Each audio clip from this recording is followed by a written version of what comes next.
The weight of it surprised me. Not the paper itself, but the years of pressure condensed into a single embossed sheet. My master's degree. For 5 years, I had lived a dual life.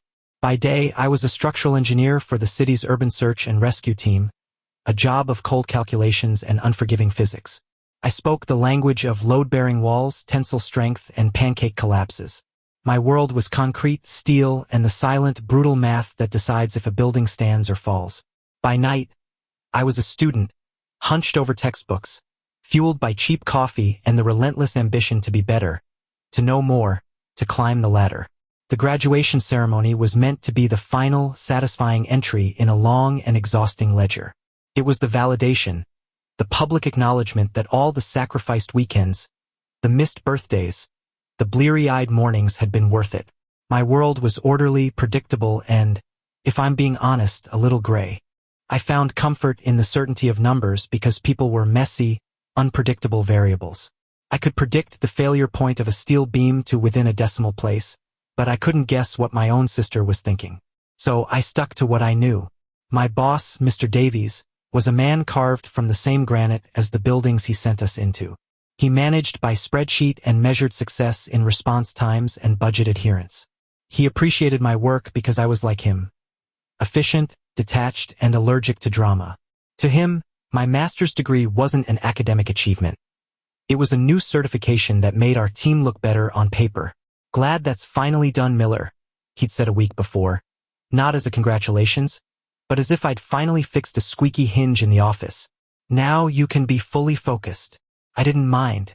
His approval was just another box to check. My life was a structure I was building, brick by painful brick, and the graduation was the capstone. I had laid out my cap and gown on my bed that morning, a dark, solemn uniform for a ritual I had earned 1,000 times over. The ceremony was at 2 p.m. It was 9 a.m.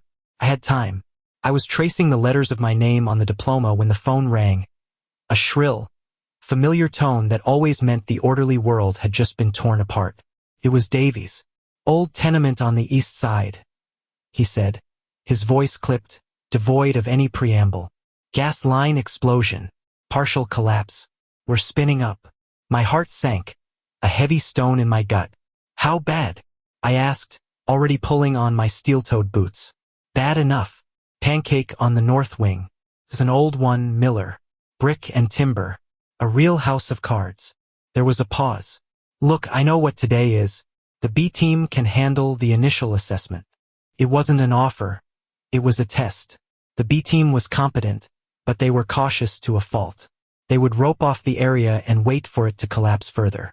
Davies was asking if I was the detached professional he thought I was, or if I was just another person with a personal life that got in the way. The image of my gown on the bed flashed in my mind. The years of work. The pride in my parents' eyes. Then, the image of pancaked floors, one on top of the other, a concrete and brick sandwich with human lives trapped in between. "I'm on my way," I said, the words tasting like ash. The choice was made. The structure of my perfect day had just been condemned. The scene was organized chaos, a symphony of shouting, the groan of stressed metal, and the whine of hydraulic tools. Dust, thick and chalky, hung in the air, catching the emergency lights in hazy, dancing beams. The building looked like a wounded giant, its entire left side sheared away, revealing the intimate cross-sections of people's lives. A floral wallpapered bedroom open to the sky, a kitchen table with breakfast still on it, a child's brightly colored mobile swaying gently in the breeze. My job was to be the voice of reason in the heart of this madness. I was the one who went in first, not with a stretcher, but with lasers, acoustic sensors, and a lifetime of understanding how things break. I was the go or no-go. The firefighters, brave and magnificent in their heavy gear, would follow my lead. If I said a space was too unstable, they stayed out. If I said it would hold, they went in. The weight of that responsibility was heavier than any concrete slab. Davies was at the command post, a figure of calm authority, but his voice in my earpiece was tight, demanding. "Status, Miller. What are we looking at?" For 2 hours, I moved through the wreckage, a ghost in a hard hat. I was in my element, my mind a cold, clear machine. The building was dying. I could hear it in the pings of stressed rebar and the groaning sighs of the support beams. The north wing, where the collapse was centered, was a death trap.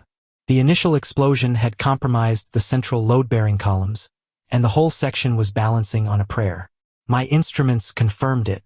The vibration sensors were picking up microfractures spreading like a spider's web. It was a matter of when, not if, the rest of it would come down. I made the call. Command, this is Miller. We need to pull the search teams from Sector C. The structure is compromised. I'm reading a high probability of secondary collapse. The radio crackled. Copy that, Miller? Davy's voice replied, flat and emotionless. He would be marking it down in his log. Sector C cleared, risk mitigated. A neat, tidy entry. But as the firefighters started to pull back, a veteran captain named Riggs grabbed my arm. His face was smudged with soot. His eyes electric with an intensity that cut through my analytical fog. There's a pocket, he said, his voice low and urgent. A void under the third-floor slab. We made contact. A woman and her son.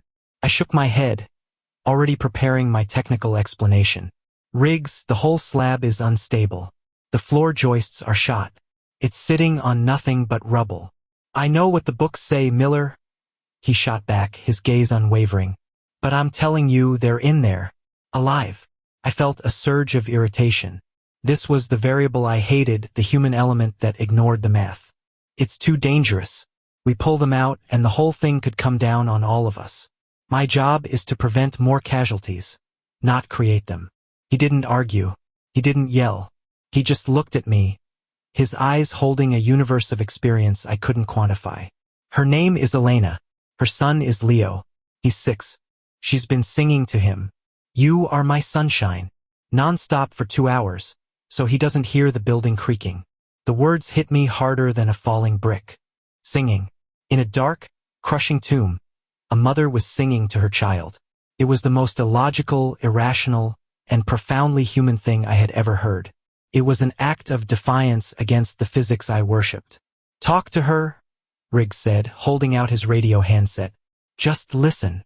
My training, my instincts, Davy's voice in my head, they all screamed no.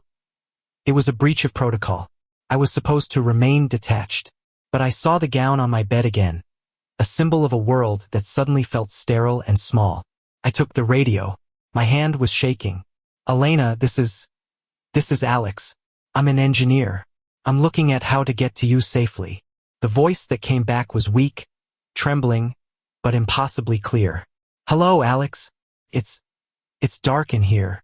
She wasn't hysterical. There was a strange calm in her voice, the kind of calm that comes when you've pushed past terror and are running on pure love. We talked. I tried to keep it technical, asking about her location, the space around her, but she kept turning it back. She asked if I was safe. She asked if I had a family. Then she asked the question that broke me. You sound tired. Are you having a long day? A laugh, a dry, incredulous bark, escaped my lips. You could say that, I managed. I was supposed to be somewhere else today. My graduation. There was a soft gasp on the other end of the line. Oh no, she whispered, and the genuine sorrow in her voice was a physical blow. Your graduation.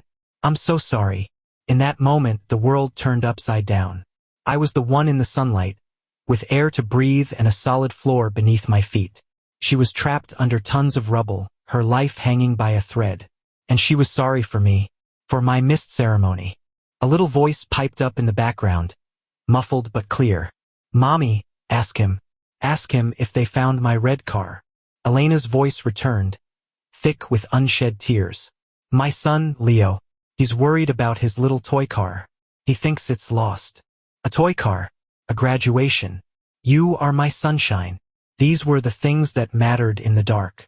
My spreadsheets, my degrees, my carefully constructed world of logic. It all felt like dust. I wasn't just assessing a structure anymore. I was holding a life in my hands. A life full of songs and toy cars. The old me, the by-the-book Miller, was gone, crushed under the weight of a mother's love.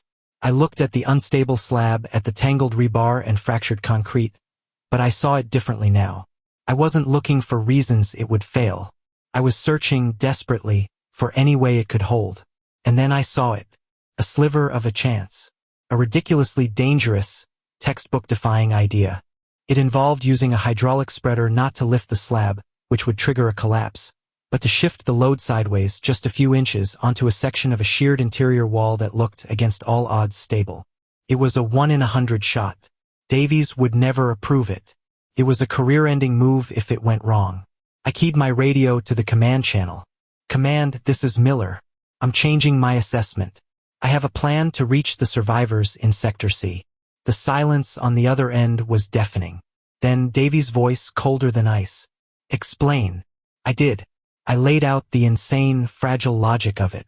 He fought me on every point. "The risk is unacceptable, Miller. The only unacceptable risk is leaving them in there to die," I said, my voice steady, unfamiliar even to myself. This wasn't the detached engineer. This was Alex. And I was going to get Elena and Leo out. The next hour was the longest of my life. We worked in a hushed, focused intensity that felt sacred. I was inside the wreckage, right beside Riggs and his team, something an assessing engineer almost never does. I was guiding them, my hands on the cold steel of the shoring posts, feeling the vibrations of the dying building through the soles of my boots. Every move was a prayer, every adjustment a negotiation with gravity. I could hear Elena on the radio, her voice a constant, reassuring hum. She wasn't singing anymore. She was talking to Leo, telling him a story about a brave engineer named Alex who was coming to build them a magic door to the outside. When we finally broke through, it was a small opening, barely big enough for a person. A dusty hand reached out and Riggs grabbed it. The first one out was Leo, a small, terrified boy covered in gray dust, clutching a small, miraculously intact red toy car. He didn't cry. He just stared at the sky as if seeing it for the first time. Then came Elena. She emerged into the light and fell into the arms of the waiting paramedics. Before they took her away, her eyes found mine. There were no words. There didn't need to be. In that one look, I felt a sense of validation more profound than any diploma, more real than any accolade. We had done it. We had cheated the math. A week later, the world had moved on. The site was cleared, the news crews were gone, and I was back at my desk, filling out incident reports. My diploma had arrived in a sterile cardboard tube. I hadn't even opened it. The whispers started on Monday. I catch them in the break room, the mess hall. Davies was painting his own narrative. He told people I had been distracted that day, unfocused because of the missed graduation. He framed my decision not as a calculated, albeit high-risk, success, but as an emotional, reckless gamble that had endangered the entire team. I was lazy for wanting the day off in the first place, and then unstable when I was forced to come in. The irony was a bitter pill. I had sacrificed the symbol of my professional dedication, only to have that dedication questioned by the very man who demanded it. The old me would have been incandescent with rage. I would have printed out my data, built my case, and fought to prove him wrong. But sitting there, listening to the murmurs, I felt nothing. The anger just wasn't there. My eyes fell on a new addition to my desk. It was a child's drawing delivered by Riggs a few days ago. It depicted two stick figures. One was a firefighter. The other, holding what looked like a calculator, was labeled Alex. Above them, a giant, smiling sun. At the bottom, in wobbly letters, it said, "Thank you for my red car, Leo." I opened my desk drawer, slid the unopened diploma tube inside, and closed it. The drawing stayed where it was. Davies' opinion, the whispers, the need for external validation, it all seemed to belong to a different person, a man who believed his worth was measured on paper. I had learned more in that dark, dusty void than in 5 years of university. I learned that strength isn't just in steel, but in a mother's song. I learned that the most critical calculations aren't about load-bearing capacities, but about the immeasurable weight of a human life. My world is no longer gray. It is filled with the vibrant, terrifying, and beautiful colors of empathy. I missed a ceremony celebrating the end of my education, only to receive the first true lesson of my life.